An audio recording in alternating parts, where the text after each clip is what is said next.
সময়ের স্রোতে অনেক কিছুই হারিয়ে যায়, তবু কিছু নাম মুছে যায় না কোনোদিন। ভালোবাসার হাসি আর গল্প ভরা চোখে যে মানুষটি আজও বেঁচে আছেন কোটি ভক্তের হৃদয়ে, তিনি প্রয়াত নায়ক সালমান শাহ। সেই অমলিন স্মৃতিকে আবার জীবন্ত করতেই সিলেটে শুরু হলো DMR এন্টারটেইনমেন্ট পরিবারের পথ চলা।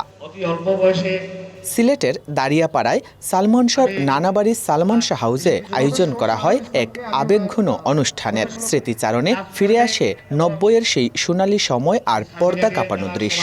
গানের তালে ভালোবাসার ভাষা নতুন প্রজন্মের কাছে সেই জাদুকেই আবার পৌঁছে দিতে চায় এই সংগঠন। আমাদের মূল কাজ হচ্ছে গিয়ে আমরা একটা টিম ওয়ার্কিং করব এবং এই টিম ওয়ার্কিংয়ের মাধ্যমে সালমান শাহর যতগুলো ছবি আছে, ছবি থেকে কিছু কিছু অংশ আমরা আমার শর্ট ফিল্মে এনে তা যোগ করব। এতদিন পরেও তারা যে আমাদের ইয়াং জেনারেশন হয়েও সালমান শাহকে রিপ্রেজেন্ট করতেছে যে বাংলাদেশ তথা বিশ্বব্যাপী, আমি তাদের এই কাজকে সাধুবাদ জানাই। এই উদ্যোগকে স্বাগত জানিয়েছেন সালমান শাহর মামা। সালমান শাহর ভক্তদের আত্মত্যাগের কথা গিনিস বুক অফ ওয়ার্ল্ড রেকর্ডে তোলার চেষ্টাও শুরু হয়েছে।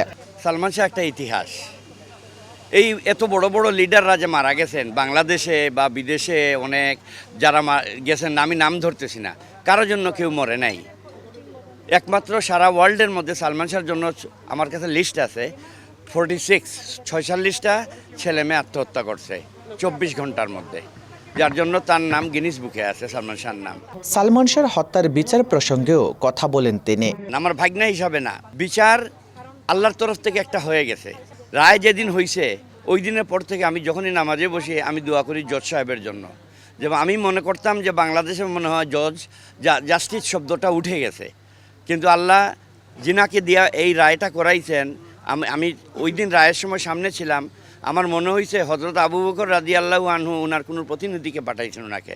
ওনার কথাবার্তা, আচার ব্যবহার, উনি যে রায় প্রদান করছেন, আল্লাহ ওনাকে সুস্বাস্থ্য দান করুন, ওনার হায়াতে তৈবা দান করুন, ওনার পরিবারকে হেফাজত করুন। অনুষ্ঠান শেষে কেক কেটে যাত্রা শুরু করে DMR এন্টারটেইনমেন্ট। নাটক, শর্ট ফিল্ম আর গল্পের মাধ্যমে প্রজন্ম থেকে প্রজন্মে সংগঠনটি ছড়িয়ে দিতে চায় সালমান শাহর অমর স্মৃতি। জয়ন্ত কুমার দাস, সময় সংবাদ, সিলেট।